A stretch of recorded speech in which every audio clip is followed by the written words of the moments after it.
Good afternoon, and welcome to this afternoon's program on Jews and Prison with Elaine Leeder.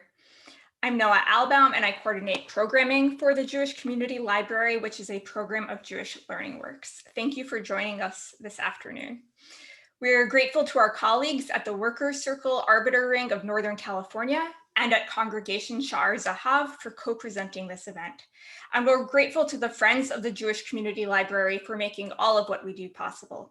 I hope that you'll consider becoming a friend of the library if you are not already, and you can find us at www.friendsofthejcl.org. Before I introduce our presenter, some quick notes to let you know what will be happening this afternoon. Automated closed captioning is available and can be accessed by clicking the CC button at the bottom of your screen and selecting Show Subtitles. You can also turn subtitles off by clicking on the CC button and choosing Hide Subtitles. Because we have a large number of attendees, all participants will be muted during the program. Please add your questions to the chat, either publicly or directly to me if you prefer your question to be anonymous, and I will convey the questions that we have time for to Elaine at the end of the program. Elaine Leeder is Dean Emerita of Social Sciences and Professor Emerita of Sociology at the Sonoma State University. She has been working in prisons in New York and California for the past 25 years, starting as a professor, then as a self-help group trainer, and now as a victim offender dialogue facilitator. She holds a master's in social work degree from Yeshiva University, a master's in public health degree from UC Berkeley, and a doctorate from Cornell University. We are fortunate to get to hear from you about your decades of experience working with incarcerated Jews and non-Jews. Thank you, Elaine. I'll pass it over to you now. Thank you. Hi, all. I appreciate that you're here on a glorious Sunday afternoon, and I really do appreciate seeing some of my friends out to support me too. So thanks. Some of you who know me know that I've been working in prisons for quite a while, and I'm going to have Noah share the screen with my slides, and I'm going to walk you through how a nice Jewish girl like me ended up in prison.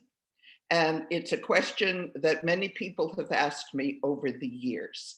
So I guess it'll take a few minutes, but let me start by saying that this was all rather fortuitous. I used to teach at Ithaca College in upstate New York.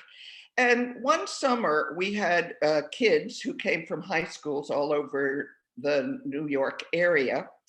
And all of them, we had to take them on field trips. And since Ithaca is near Elmira, where there's a maximum security penitentiary, I went, took the kids down there. I asked them where they wanted to go. Some of them wanted to go to a prison. So I arranged it with you could do the next slide.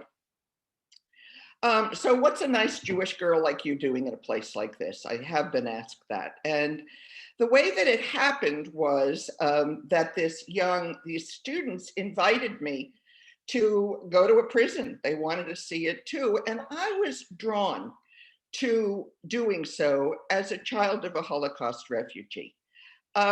Because I really wanted to understand why people engage in evilness. What leads people to commit violent crimes or to hurt other people without a sense of conscience? And so my father's family was killed in Lithuania. They were marched out in what was called the Holocaust by bullets, not concentration camp. And my dad got out, they were killed outside their village by guns. And my dad got out in 1939. And I had always lived with the shades drawn in a dark house with fear of the neighbors. And I had this sense of foreboding and fear in my life, and I needed to confront all of that. Why do people do these sorts of things? I should also say that I was brought up in an Orthodox Jewish home. And so, and because I hated Hebrew school, they allowed me to go to an I.L. Peretz Workman's Circle Yiddish socialist school, and I was imbued with Jewish values, tzedek, justice, justice, justice, chesed, compassion, and caring for the stranger. And so it was not unusual that I would be drawn to darkness because darkness pervaded my childhood and my entire history. So next slide, please. So I went to the one on the left is Elmira Correctional Facility. And when I finished the tour with these students, in a moment of what I consider insanity now, I said to the warden, so do you have any education in here? And he goes, well, we have GED. And I said, well, would you like higher education? And he said, of course we would. I went back to the provost of my university and I said, look, I'd like to teach at Elmira. I was teaching Introduction to Sociology at Ithaca College, and I offered to teach it at Elmira Correctional Facility. I said I'd do it for free, but would the university grant credit? And they said, sure, since we give credit anyway. So the men in prison were able to receive 3 units of credit should they ever get out of prison. They'd be able to transfer those units and say that they had studied in college. And it was a wonderful experience. And then when I got to California, I realized that I really missed working in prisons. And within a year, I had found my way to San Quentin, where I was able to teach Introduction to Sociology to prisoners at San Quentin. And soon thereafter that, the guys, because San Quentin is an all-male prison, the guys invited me to run a self-help group. Next slide. So my first experience in working in prisons was scary. I mean, here I was, this white woman walking in, and the only people who walked into prison with me were not educators. They were fundamentalist Christians who were proselytizing and running programs inside of prison. But my first experience, and this has to have been maybe the first or the second day I was there was an altercation in the yard down below the classroom. And the classroom I was in was down the hall, and the only people who were in the room with me were the men in green, because that's what they wear in New York, and they had the green uniforms on. And down the hall, quite a distance from where I was working with them, was one guard. And I was kind of scared for the first time, just wanting to know what to expect. And the guys said to me, don't worry about what's happening in the yard. We're not going to let anything happen to you. We're thrilled that you're here. And my experience after that was that I began to feel more and more at home in the prisons because the men were thrilled to have somebody who cared about them, taught them to think critically, to write, to teach them about their writing skills. And I really had the sense that I was touching people at a deeper level than I had when I was teaching college because they resonated with the content of the courses. Next slide, please. So after I got to San Quentin, where I ran a group for 5 or 6 years, I was compelled to tell their stories. And so I wrote this book called My Life with Lifers, Lessons for Teacher, Humanity Has No Bars. It's available on Amazon, but I'm not pushing you to buy it because I'm going to tell you pretty much everything is in the book. But the book got pretty popular and got used in a couple of colleges around the country and has been read pretty widely in certain prison circles, restorative justice circles, circles related to prison rights. And I consider myself a prison rights activist. And that is very much related to my Jewish socialist upbringing at a workman's circle, where I was imbued with the Jewish values that taught me to appreciate each human being as he presents, rather than being the worst thing that he ever did, which would be the crime that got him to prison. Next slide. I'm going to tell you first about the Jews in prison sort of overview, talk to you about some of the Jews in prison that I have worked with, and then tell you about what I've been doing for the last 5 years, maybe even more, because I really find that as you get into the work of being in prison and working with folks, you really see dramatic transformation and change. And I find that to be one of the most profound and moving experiences of my life. I've been a social worker, I've been a teacher, I've done lots and lots of social justice work. The best work that I have ever done in my life has been working in prisons with people who appreciate that you're there. And this relates also to the Jews that I have met in prison. So there are over 1.5 million people in prison, and Jews are only 0.1% of those who are incarcerated. So we don't go to prison very often. Uh, Basically, about 50,000 nationally, and thus we're a rarity. Most of the folks who are in prison who are Jews have committed white collar crimes, and like Bernie Madoff, et cetera. But there have been Jewish criminals since we came to this country. Next slide. There are historical examples. Dutch Schultz, who was mafia and a murderer on the left. Bugsy Siegel, who did bootlegging and all kinds of mafia-related crimes. I, in fact, was going to write a book on Jews in prison. I thought it would be really historically interesting, and then do some interviews. Nobody was interested in publishing it, and I thought, I'm not going to do all that work if nobody wants it. So I haven't picked up the theme again. Next slide, please. Currently, we certainly, I mean, Madoff just died, but many of us know of Bernie Madoff and his Ponzi scheme, and certainly Michael Cohen is infamous. And next slide.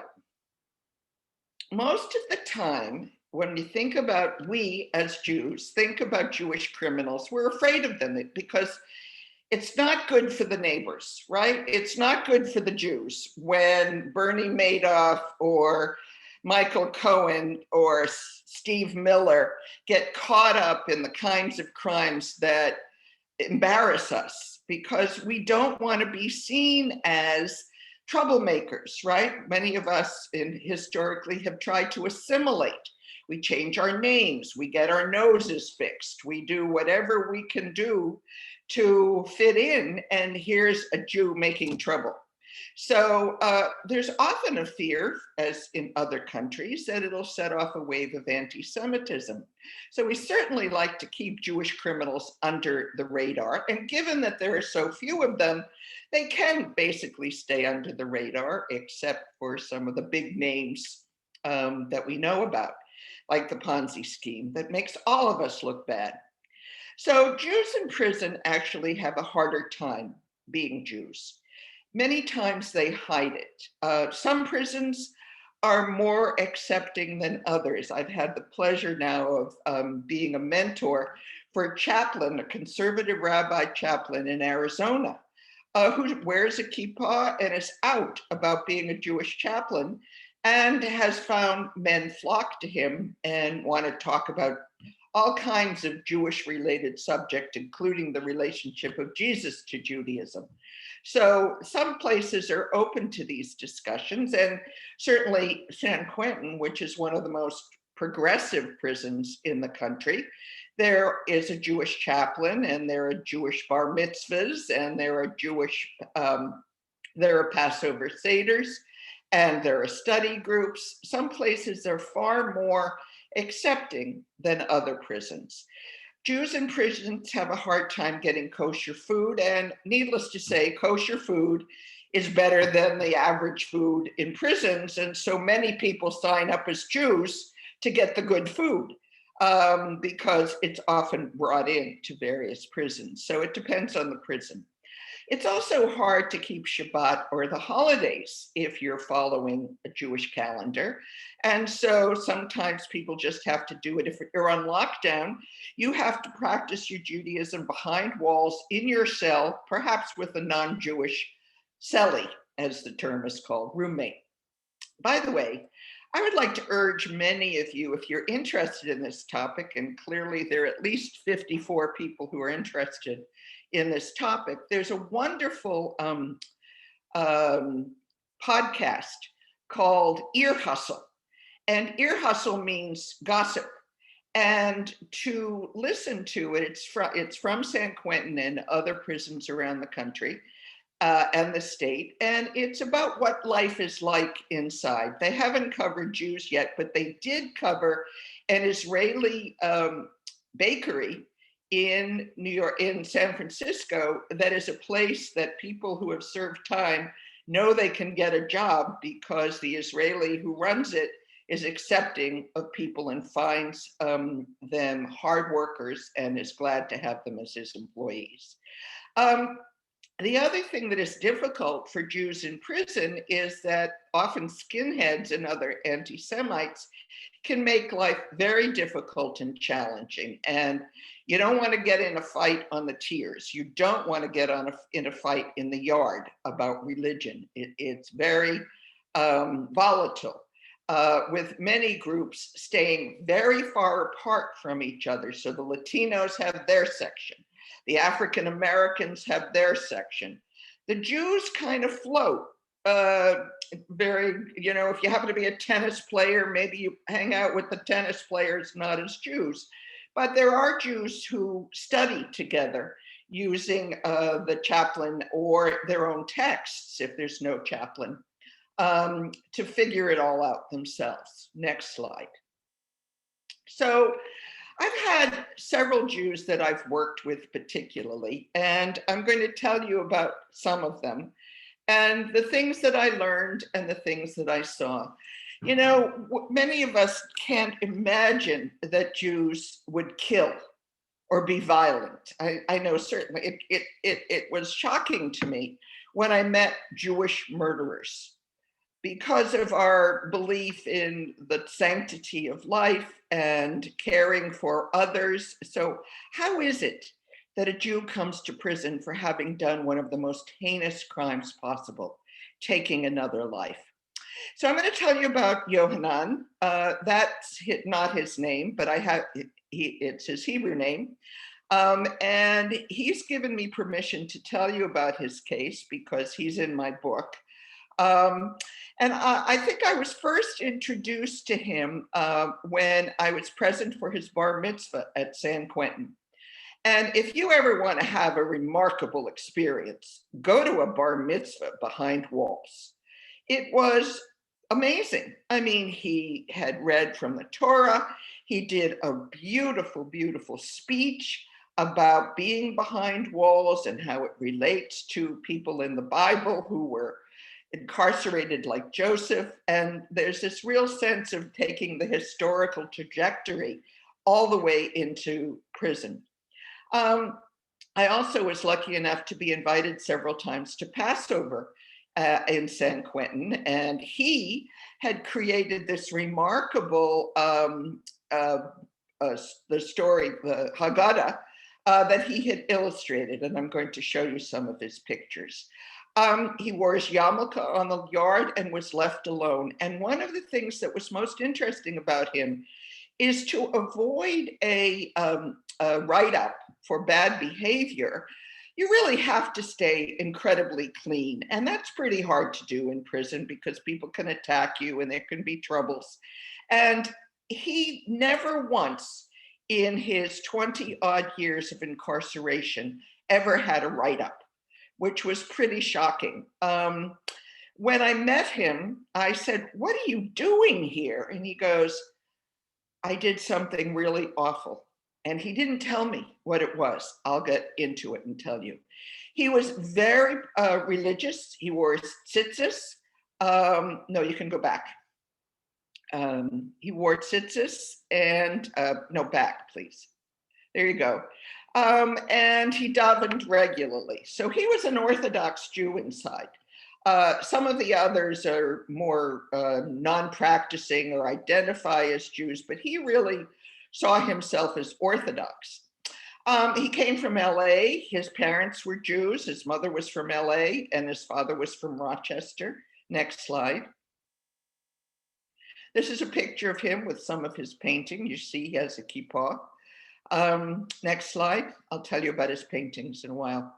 He didn't know much about his father because his father had disappeared, but his father did a lot of damage to him before he disappeared. By the age of 3, his father was beating him up. He had physical and emotional abuse. He stuttered, and his father was ashamed of him for stuttering. He wouldn't tolerate it, and so he beat him up, called him dumb and stupid. But what he did have was some talent. He was a drummer, a painter, and he could draw. And when he went to elementary school, he found out that he was Jewish from his family, and he walked into a shul all by himself to become a Jew. Even though he'd been raised by 2 Jewish parents, he didn't have a Jewish identity until he walked into a shul. Next. But unfortunately, his mother divorced the abusive father and married a Mormon. And he lost his religion because he was young at the time. She had a Christmas tree and other things were happening. His older siblings from the marriage to this Mormon used drugs and alcohol, and the house became a flop house for hippies. And he lived in constant fear of, first, of his alcoholic father when he was young, secondly, his stepfather, and later in his life, he went back to his father. And he had a brother who had been ill as a result of an accident, and Yohanan was forced to take care of that older brother for quite a while. So Yohanan fits the experience that I've had of people who are in prison who've had traumatic, horrible upbringings. Something happens in their home in which there is either abuse or there's racism in the community or there's the experience of trauma that somehow leads them to a life of violence. And that's a simplistic answer because there's certainly other variables that lead to these kinds of problems. But 95% of the people that I have worked with in prison have had traumatic childhoods that lead to the criminal acts that they engage in. Next slide. So this is some of the art that Yohanan did at San Quentin. And every painting that he ever did had a bird in it. And the bird was there because it was a symbol of the freedom that he was seeking. And eventually, by the way, he did get out and finally started taking up other kinds of art. But this is one of his paintings. This, I believe, is a watercolor, and there are more of those. Next. So his mother left the family when he was 10, and the stepfather hired a caretaker. And the caretaker began to sexually assault the children. So not only was he physically abused, but he was also sexually abused. He eventually went to live with his mother's relatives who were also Mormon, and he was forced to go to church and to seminary. He said, there was no more Jewish business for me. By the age of 13, his father had remarried and brought him back to live with him. And he wanted very much to please his father, but he worked on the weekends and after school for his father. But his step siblings hated him and hated his father, who was also still an alcoholic. And believe it or not, his step siblings injected him with LSD twice when he slept. His brother used him for target practice with a BB gun. And according to Yohanan, I began to express my anger by looking for fights and vandalism. I was filled with rage. And that's often the story for Jews and not Jews. But this is sort of an atypical story of how this very smart, very creative young man ended up in prison. Next slide. At home, he was quiet, but he was a stutterer and made trouble. And he moved away from home, moved away regularly with the family, and eventually he ran away from home. He lived with his grandparents for only about 3 years, in which there was some stability. And his grandfather was, in fact, a practicing Jew, which is where he learned how to do some of the prayers and daven. And eventually he got his own apartment, but he did an armed robbery with a gun and ended up being in the youth authority for 3.5 years for his acting out behavior. But according to him, he was a ticking time bomb. In his early 20s, he got a job as a paralegal. He was trying to settle down, and this woman that he started to date had an 18-month-old child. This is where it really went bad. He didn't know how to deal with children. The child was crying a great deal of the time. He was left alone with the child. He shook the child to try to get the kid to stop and threw the kid across the room. The child died. He could not control his rage that things were not going his way, and he killed a child. And that's what he said to me when I asked him, "What's a guy like you doing here?" And he goes, "Elaine, I killed a child. I should never get out of here. I don't deserve to ever be free." And my heart was broken for him because he was a remarkable young man. Next slide. I'll tell you what happened to him. Here's some more pictures of the art. Again, a bird to show his freedom. Next. So he told the police when he was arrested that he had wanted to be a family with this child and the woman he was with. But the child kept rejecting him, and the child was young and had a tantrum. He said, "I destroyed his life and everyone connected to him. My world changed, the world changed, her world, my family, my life." He was sentenced to 15 years to life. And it was back in prison that he was actually able to come back to his Judaism. And he spent 32 years in prison doing teshuvah, which is repentance with a true change of heart. When he was in prison, never got turned in for any infractions, and was the kind of guy who would go into the middle of a fight between ethnic groups and make peace. He was seen as a peacemaker in this institution. And eventually, I have to say, what he says, "In prison, I've learned that everyone has value, a spark of divine goodness in them. That spark of holiness obligates me to treat everyone with love and dignity."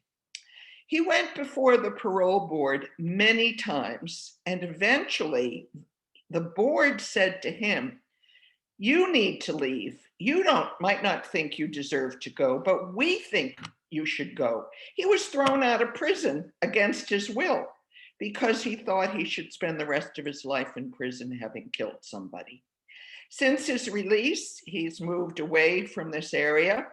He's still doing his art, but unfortunately, soon after being paroled, he contracted cancer. And has been fighting cancer ever since. So there's a story that breaks your heart, and yet here we have someone we wouldn't expect to see in prison, but he was a thug. He was a troublemaker who had a real change of heart through his Judaism in prison. By the way, I don't see any questions in the chat, and you might as well start writing them because I'd like to address them as soon as we finish, because I'm going to leave room at the end for us to chat about all of this. Next slide, Noah. And here it is, the bird seeking freedom once again. Next slide. So these are two of my other Jewish friends from San Quentin, and I do mean friends. I mean, I had professional relationships with them, but we became friendly. The man on the left's name is Marvin, and Marvin did 42 years for a crime that he did not commit. And eventually, he was not exonerated, but enough evidence came out that he was eventually allowed out of prison. When I first met him, he was at San Quentin, and the warden at San Quentin, Jeannie Woodford, a woman, said to me, "I'd like to introduce you to the mayor of San Quentin." And I said, "What are you talking about? I thought you were the mayor of San Quentin." And she said, "Oh no, it's Marvin." Because Marvin would be the person who would take all of the grievances from the various prisoners and become an advocate with the administration for what problems were going on in prison. And he would come to solutions with the administration about how to handle the problem. By the way, this picture is taken at a wedding in Marin, where I was invited when a man who was not Jewish got married. And I'm often invited now to reunions for people who've gotten out. I have a funny story. I went to a picnic in Oakland probably about 3 years ago. And everyone in there, were ex-cons. And then there was me and a couple of other do-gooders who go to prison, and we've been embraced. And one of the guys looked at me and said, if everyone in this park knew who the hell we are, they would all run out the gates immediately, because all of them had done many, many, many years in prison. But what I have learned, and I will continue to say, is people can be redeemed in prison. And I'm going to talk about that redemption process. The other thing that happened is, let's see, I'll go on and I'll come back to that. The other person in this picture, I'll just use the initial R, is a Black Jew. He was bar mitzvahed, and both of these guys are now out, as a matter of fact. Both of them are doing extremely well, although for a long time, they were in prison for 42 years and over 25 years for crimes that they allegedly committed. I know Marvin did not. I'm not sure about R. Next slide. So I want to talk about the stages of what happens to people when they go into prison, because this has relevance to being a Jew, but it is also a generic principle. My experience, by the way, this is developed by John Irwin, who is deceased now, a professor at San Francisco State, who did time many years ago, eventually came out, got his PhD, and went inside and wrote a book called Lifers. These are people who have been given sentences of 15 to life, 20 to life. So the life part is how well they do in prison and how well they program. And if they program and really transform, then they can get out in a short amount of time, or they have to do the minimum, 15, 20. I have one guy I'm working with right now in Pelican Bay who's been given life without parole plus 11 years for a crime he has not committed. And that is a true travesty of justice. But this is the process that John Irwin sees for people who've been in prison. Many times when people are inside, you can actually see them begin to get these aha moments. The awakening stages, and this can come many years into being in prison. And what happens is many times people come in and they continue their behavior as if they were on the outside, drugs, fighting, gangs, etc. But then after years of being inside and maybe socializing and associating with people who were really transforming their lives through programming, mostly education or AA or NA or any other number of programs that are in prison, they begin to experience an awakening, right? The awakening is, am I going to waste all of these years here, or am I going to use them creatively? Am I going to try to make something of my life? And not everyone in prison does that. Certainly, there are people who spend their entire sentences working out on the yard or playing chess or playing tennis or just sitting in their cells, certainly with the lockdown. that we just saw for over 15 months, many of them were incarcerated, meaning they were unable to get out of their cells. But the awakening happens on a very personal level when you begin to take responsibility for what it is that you have done. Then, and it isn't always in this order, but programming has to play a role as well. And yeah, I am familiar with Shakespeare in prison. I know a number of guys who worked in that program, and it's a fabulous it's one of those programs that is as transformative as any number of programs, because these men begin to feel empowered. They feel like human beings. They feel like they're not just a number or treated like an inmate, which is not a word that's very well liked.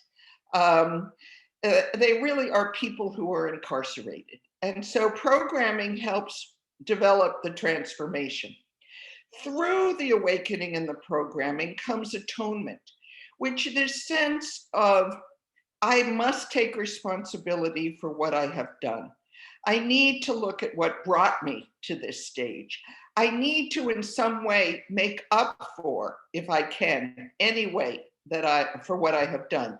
That's what Yohanan did when he was talking about the teshuvah that he did in prison for 36 years, because he was atoning for his sins, very much like what we do on Yom Kippur, only these folks do it not just a day, but for many years.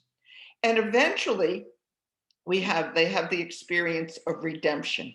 And the redemption is a time where they come out of it feeling as if they are in some way transformed. They talk about being one person and then another person, but they honor what they have done. I mean, I have spoken to countless men in prison who will tell me stories about, well, I killed, and they put in the name. And I must honor that person for the rest of my life. I can never make up for what I have done, but I can try to do good as a result of what I did years and years ago. I have to reemphasize, people are not the worst thing that they ever did. If you and I each had to consider some of the worst things we've ever done, I wouldn't want to be defined by it. And these folks have to be defined by it, but they tried to move past it and become the whole, full, rich human beings that they are capable of. Next slide, please. So I did mention Marvin, and then whose picture you saw. And then there's one other person I'll mention, a colleague of mine named John, who got into a fight with his wife and pushed her. And she hit her head on the bathtub and died. And he did over 25 years, while his own children were lobbying for his discharge or parole. And because victims' families have a say in what's going to happen to the perpetrator of the crime, the person who committed the harm. And that would be John's children, who argued that his father should come home, that it was an accident. But the trial found that it was not, and so he was incarcerated. Since he's gone out, he's become an entrepreneur and is doing extremely well. Jews who come out of prison make good lives for themselves. Next stage, next one, please. So let me go on now and talk about what I'm doing. After I finished doing the teaching, and then the groups, which I did for about 5 years, where I brought speakers into the prison. I brought in an astrophysicist who described the black holes. I brought in psychologists. I brought in, being a teacher at a university, I have access to brilliant scholars who loved going to prison with me. And some of them said it was the best teaching experience they had ever had. The students were engaged. They cared. One of the prisoners said to me, it's quite funny, he goes, I'm not sure I understood all that about the black holes and what she was talking about, but I have to say, it was so cool to be educated about it. I would never know otherwise. And so we have the sense of being a light bulb going off, being educated and enlightened about things that college students have access to all the time, but these guys did not. But after a while, after doing that, I've been at this now for over 25 years, I wanted to get deeper. I wanted to really get to know folks and the crime and what it did to them and what it did to the victims of the crime. And so I started to engage in what is called victim offender dialogues, which is restorative justice. And it sees the crime as an act against the victim, and it shifts the focus to repairing the harm that has been done against the victim and the community. It believes that the offender also needs assistance and seeks to identify what needs to change to prevent further reoffending. So it's much less adversarial. It's much more of a kind of a redemptive process. And I've had some remarkable cases. I'll be honest with you, I'm not going to stretch and lie. I have not had Jews yet engaging in restorative justice victim offender dialogues. So I'm going to tell you about several other cases that I've engaged in.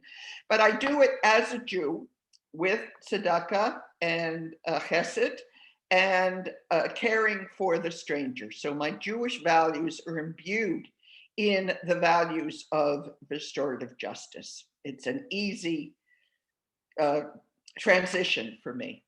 So this one was probably the most profound experience I've had, and I've had some remarkable experiences inside.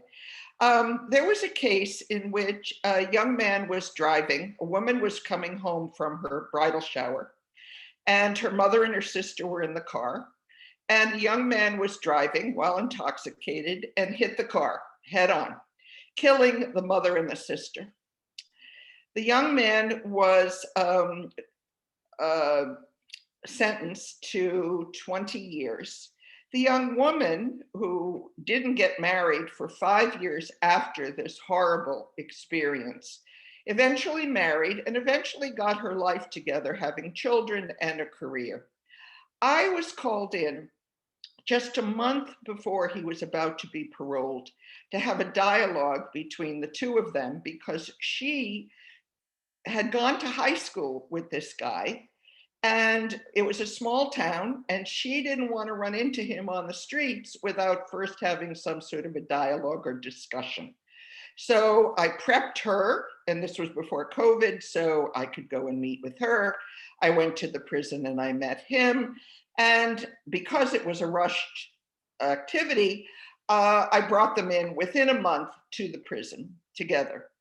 And at first, the dialogue was quite touching because they had gone to high school, so they were talking about different things about their town, et cetera. And then he said to her, this is a Latino two folks. Tell me about your mother and your sister. I remember them very well from when we went to high school, but tell me who they were. And that's where it got really very touching, because she told him all about the mother and the sister and what has happened to the family as a result of the deaths of the two of them. And eventually she said to him, you know, I need to forgive you. You're going to be out soon, and I don't want to have animosity and hatred towards you. I understand. And he told her about his life, how he had been abused as a kid, how he had been drunk to escape some of the troubles in the family, and how he got drunk that night and why he got drunk that night. And she said, I'm going to forgive you for all of this. And he was very, very grateful. And then she said, not only do I forgive you, but I would like to invite you to go with me to speak in public to high schoolers about drinking and driving. Would you be willing to do so? And he said, absolutely. And they are now on the lecture circuit at high schools speaking about the impact of a crime like this and on the families. The other thing that has happened since then is he said He wanted to visit their graves, and he did, and brought flowers to place on the graves, honoring them at all times. So it was a pretty touching experience. I think it was probably one of the best experiences I've had. I want to tell you one more, which I think was also quite interesting. This one is still going on. A woman, and again, I'm really changing a lot of the identifying information for confidentiality's sake, but the essence of it is that a woman was kidnapped at gunpoint. Her daughter was present as well. The daughter was locked in a closet, and the mother was taken the next morning to rob the bank that she was a manager in. And eventually she went back to the house. She was let go. She went back to the house and freed her daughter, who had been told that she had dynamite attached to her back. There was no dynamite. Needless to say, these folks were really quite traumatized by this. But about 10 years after the crime, the victim wrote to one of the, in some of the defense, the perpetrators of the crime said that the woman had colluded with them. And in fact, it was not true. But one man at the trial said to the judge, she had no part in this. So the victim had some sense of warmth towards this one perpetrator. And eventually she wrote him a letter and she said, I forgive you. I don't want to be a victim for the rest of my life. And ultimately, he took that letter. Now I'm simplifying a long process. He took that letter as one of those moments of redemption and really began to look for a religious method to save himself and to change his life, which he did. So fast forward, just a couple of months ago, we did a victim offender dialogue on Zoom, and they all met, the daughter and the mother and this one man. And it was a very touching experience in which he apologized. And the best part of it was that he said to the young woman, I'm sorry that I ruined your childhood. And she said to him, you didn't ruin my childhood. It was merely a speed bump. Because when I was older, I was diagnosed with multiple sclerosis. So the trauma of being kidnapped by you prepared me better for the trauma that I experienced with MS. So let it go. I'm okay. A week later was his first parole hearing in 20 years. Victims are allowed to be present at parole hearings. So they logged on, again on Zoom, waited and waited and waited. The woman had to go back to work. The daughter stayed on the call, and she waited for 2 hours to be called into the hearing. And eventually they let her in, and she spoke on his behalf saying, I have met this man through a victim offender dialogue. And in fact, I see that he has changed dramatically, and you'd better let him out. And they granted him parole, and he is now out. And we're planning to have a face-to-face victim offender dialogue within the next couple of months. So there are happy endings to some of these horrific stories. People can move beyond the actual trauma which they have experienced together, but in courts, it's adversarial, and they've not been able to process what happened to them. Through these dialogues, people can share facts, share details. Why did you do this? What did this person say on her deathbed? Various situations that I've been through, and only the people who were present can answer those questions. And generally, it leads to seeing the humanity in each of them, the victim seeing why this person did what happened, and the person who harmed them seeing them as human beings, not just somebody that they robbed or kidnapped. Next slide, please. So restorative justice is being done in prisons all over the country, and it's a growing movement. And although not inherently Jewish, I believe that it is imbued with Jewish values. And next slide.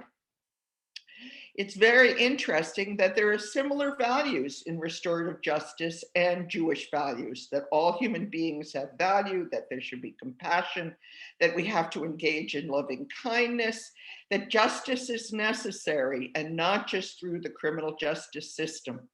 I've recently been asked, it's kind of funny, my maiden name was Schneerson. And the Rebbe Schneerson and my father were somehow related, the Hasidic Rebbe. And recently they invited me to speak on restorative justice in prison. And I read a book on Rebbe Schneerson's attitudes about social justice. And he really did write very clearly that people cannot reach their full potential in prison, and that prison is not a place where people should go.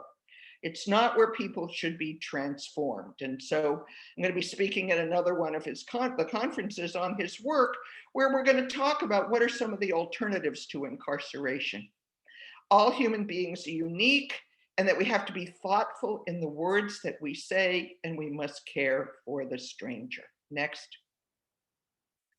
There are many Jewish organizations that work with Jews in prisons. Aleph, which is really Hasidic, says no one is alone.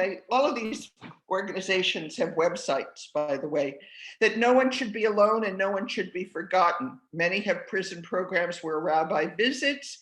There are kosher meals for prisons through Aleph, holiday supplies. Some prisons even allow Jewish families to come in for the holidays. There's Torah study. They do Jewish burial. They provide mentors in volunteer visits and correspondence and support. And here's the website in case you're interested. Next slide. There's Reaching Out, which is a Lubavitcher outreach program, because the Torah does not advocate imprisonment. It does advocate an eye for an eye, and it does advocate the death penalty, but it does not advocate prison, which is an interesting contradiction. But the Lubavitch provide prayer books. They have programs all over the world, and that every Jew has a spark, a neshama, a soul that might have been dulled, but can be rekindled. And there's an attempt by this group to free prisoners spiritually as well as physically, and tries to help families who have people in prison. And they also write with newsletters and write to prisoners inside, so they're not left alone. Next. And then there's a little organization in Seattle, Congregation Sharai Teshuvah, that helps families of Jews who are incarcerated, helps prisoners observe and grow through their Judaism, and raises awareness of Jewish prisoners and their situations in prison, which are similar to most other prisoners, but with a unique twist, because there are sisters and brothers who are in prison. And so we have more of a connection, if you will. Next slide. So, and I'm going to conclude so we can have some time to talk. Let me say, working in prison is the best thing I've ever done in my life, except having my daughter, which is always the best thing. But after that, working inside. Once you find a Jew in prison, it's like finding a Jew in the most unlikely place. I mean, I've been to many parts of the globe, and when you find a Jew, it's like coming home. You walk into their house and there you are, but it's Hamish. Once you meet them, you're at home, and it doesn't matter if it's in prison or not. They belong to us and the tribe. They're just like us, and they're not the most awful thing that they have ever done. And I would really like to urge you to volunteer or work with folks inside, not just Jews, but non-Jews as well, because if you have the strength for it, the keches, as we say in Yiddish, it's dark, but it's very light as well, because you see transformation. Next slide. So here's how you can get a hold of me. I have a website that describes a lot of it, ElaineLeeder.com, as well as my email, Sonoma. And now I think, Noah, why don't we shut it down and let's look at the squares and do some questions, because I'd love to talk to you all about all of this. There's a hand. Well, should we go to the ones first in the chat, Noah? Noah, you're muted. Yes. Okay. Yeah, well, we have some questions in the chat that we're going to take first, and then we'll, if we have time, we can. Good. And otherwise, just write to me. Okay, go. Yeah. So the first question is from Flory.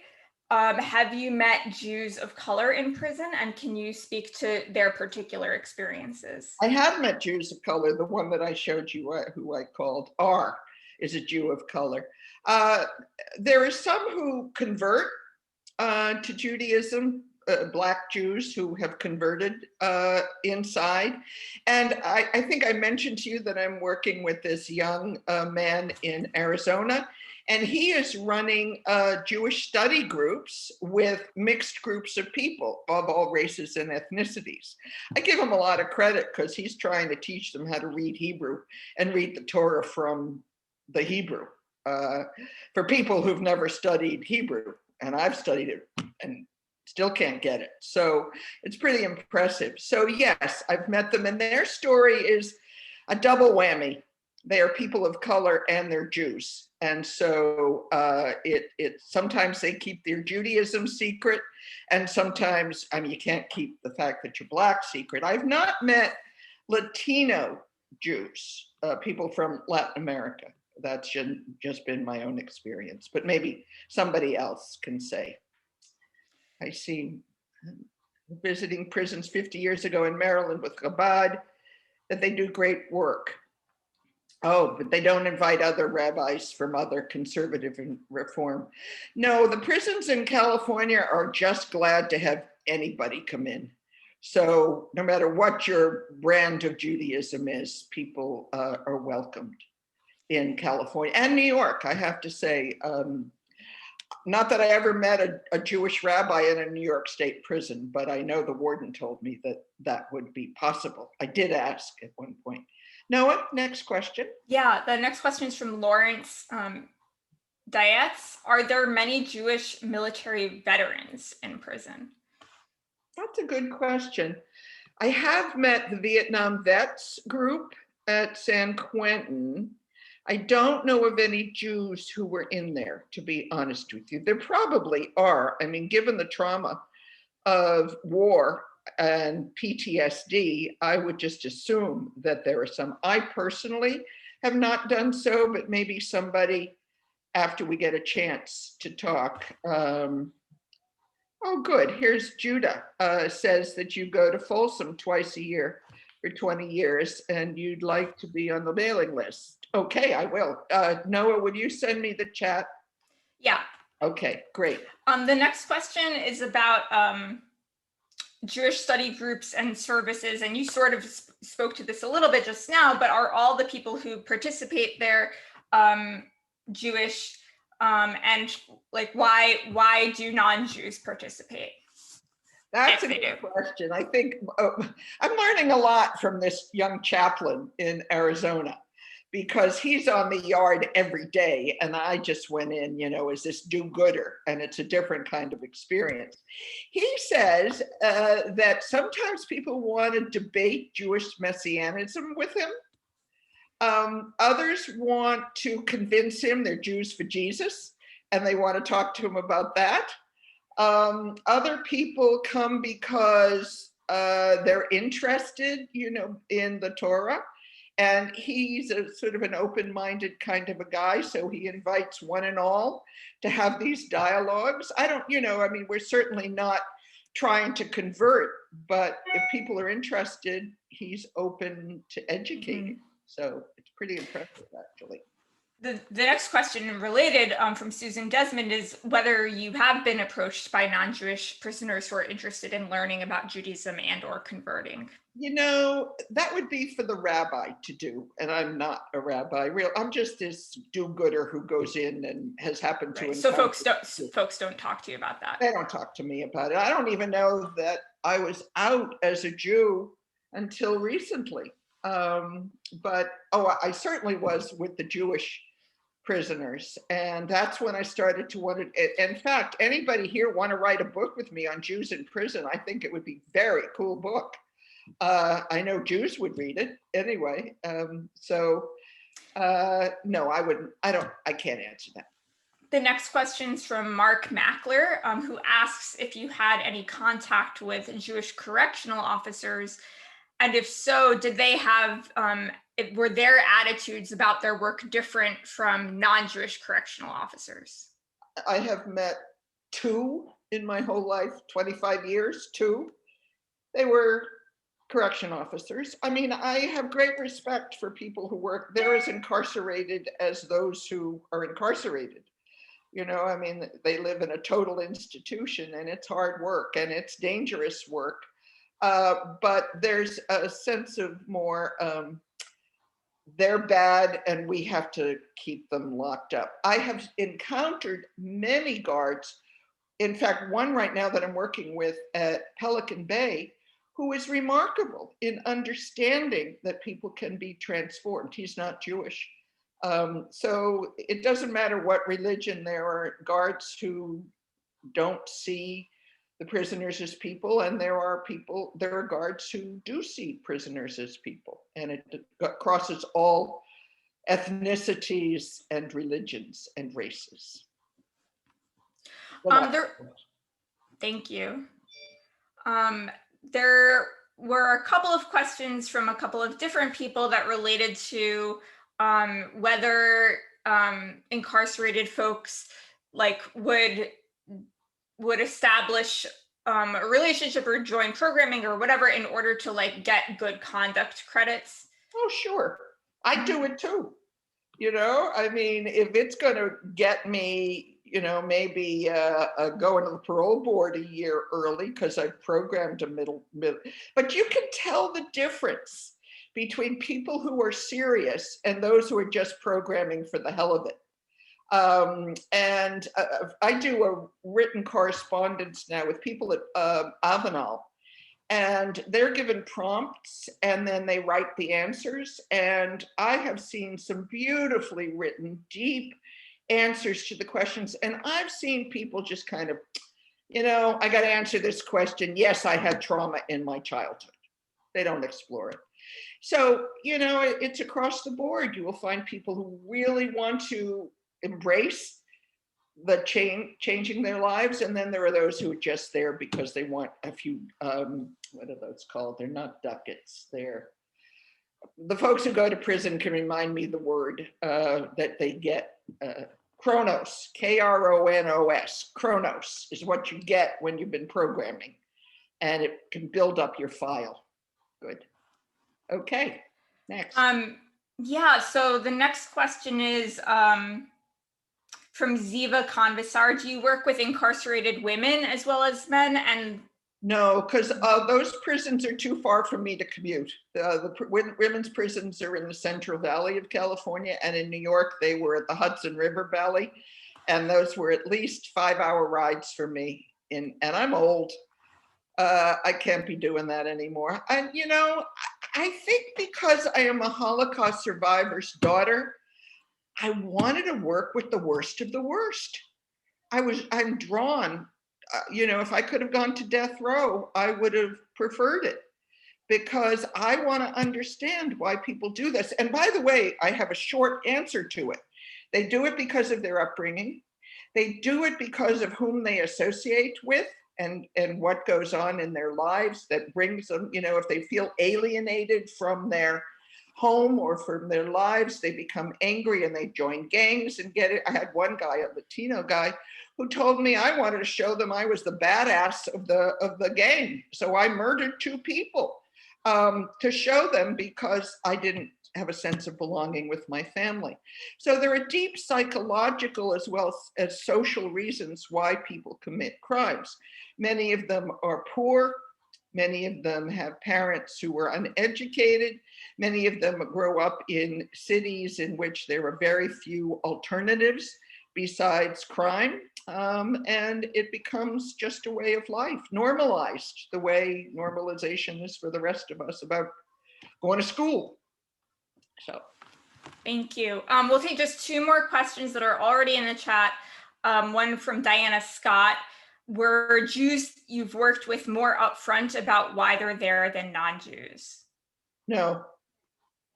No, the folks, see, I think I'm lucky enough to have worked with a self-selecting group of people who came to programming because they wanted to transform. And if they come to such programming like education or self-help groups or now restorative justice, they already are owning up to what they have done in their lives. And so I haven't seen anything different amongst Jews than I have with others. You know, the three that I really got to know, which is why I wanted to write the book, told me immediately what they did. But so have other groups of people. They don't tell you if you're on the yard. You don't, by the way, the etiquette is you never ask, what are you here for? If they're going to tell you, that's fine. But you don't want to be prying like that because some people are not ready to cop to it. Fair enough. Last question from Steve Einstein. Elaine, I know you do work in Holocaust education in schools, and I know how hate develops in society. Have you addressed this in San Quentin, and especially with white supremacy in prison? Oh, what a good, no, I haven't, and I probably should. Primarily, I wouldn't do it in the victim offender dialogues because those are really deeply personal. I did address it when I was teaching sociology. We would talk about racism and white supremacy and internalized racism and, you know, the power dynamics of race in our country. And there the students really, I had no Jewish students in those classes, but in terms of the self-help groups, I don't think we ever got into that. It would probably be a good undertaking, Steve, and maybe that'll be something well, I know I talk about this when I speak in high schools. I talk about my work with prisoners, and I talk about how the hatred that they developed as youth fomented and brought them to the place where they're incarcerated. And so that's where I have made the connections, but not in the other direction. Thank you. I saw a couple of hands too. Did we not have some, Noah? Yeah, I don't see any hands right now, but there is one more question in the chat from Dahlia Sirkin. Do meditation programs help with that stage of redemption? Medication? Meditation. Oh, meditation. Yes. I mean, there are lots, you know, they're inside. There are, one of the guys in my book, Jinru, was a Buddhist and had been ordained as a Buddhist monk while he was in prison.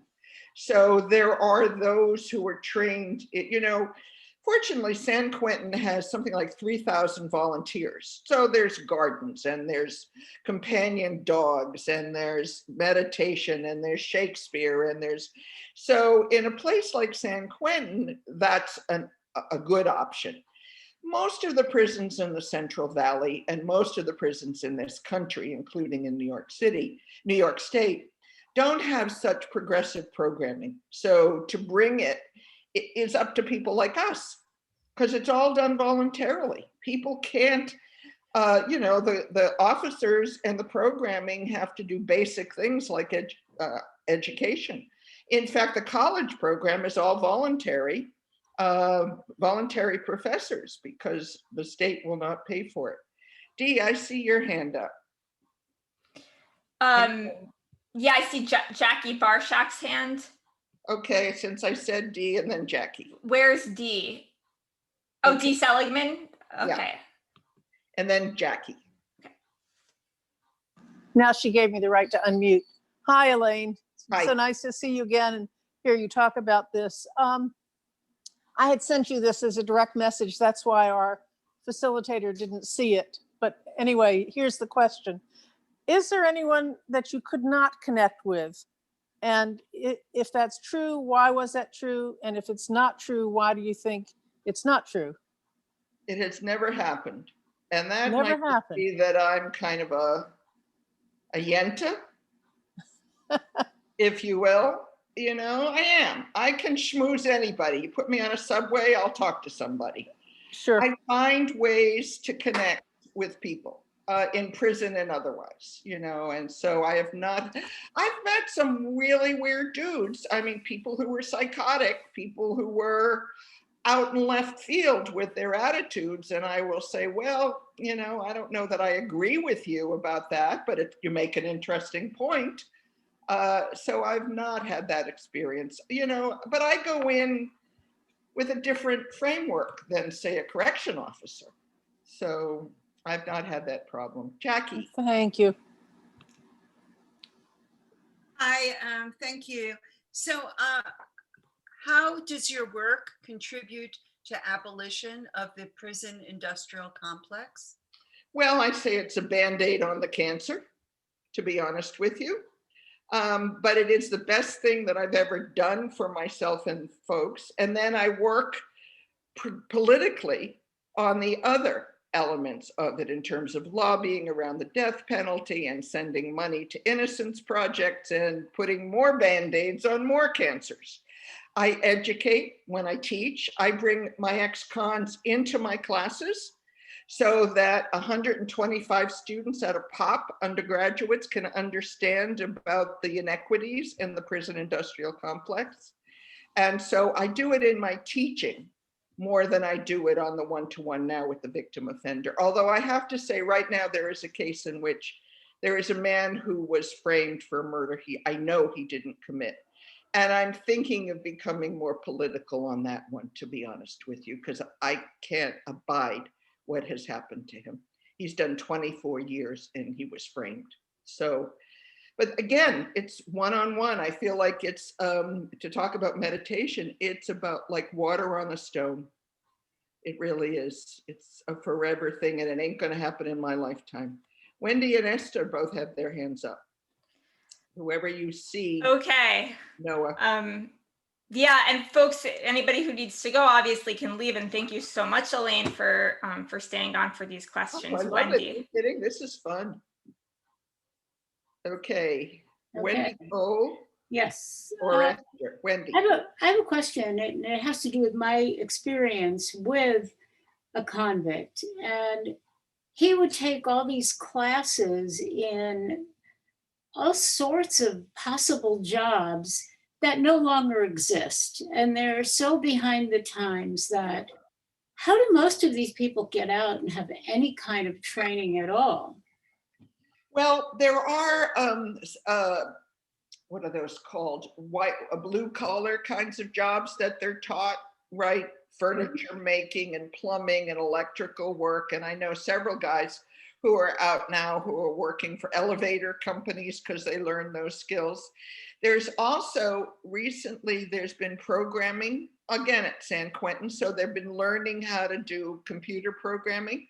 So slowly but surely, primarily through volunteer work, volunteers coming in, programs being set up by ex-cons who come in and teach the more relevant skills, but they're way behind the times. I mean, you can't have a computer in prison because it connects to the outside. So they just got permission at San Quentin, but they would not have email, but they're going to be allowed to have access in a cohort of maybe 20 people. Yeah. And there are, you know, thousands of people in prison. So it's not far reaching. Let's have Esther and then Wendy again. Esther.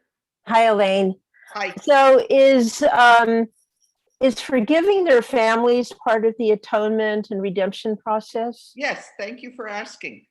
You know, the programming that I have seen, I used to volunteer at an organization called the Insight Prison Project, which is in Marin. And they go into prisons and they run restorative justice programs for something like 3 years, and once a week or once every couple of weeks. And they take folks through the curriculum to really begin to unpeel the onion and go deeper and deeper and deeper into how they got to where they are today.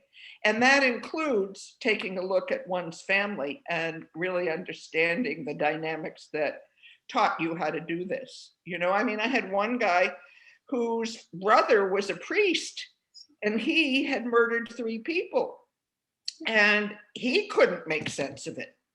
Right? The brother was a priest and here he was the criminal, and what, no different parenting. And eventually, you know, he figured it out. He was the youngest in the family and he was sort of marginalized and he didn't get all the credit that he deserved. So he joined a gang and killed 3 people. So he did learn that, but it takes a while and some aren't ready to go there. Wendy, you had your hand up again. Yes. How long is it before an ex-convict can go back into the prisons? Because I thought they weren't allowed back in for a while. They're not allowed for quite a while, and it depends on whether or not they're bringing a program and what their record is and what the parole offer. Certainly not while they're still on parole.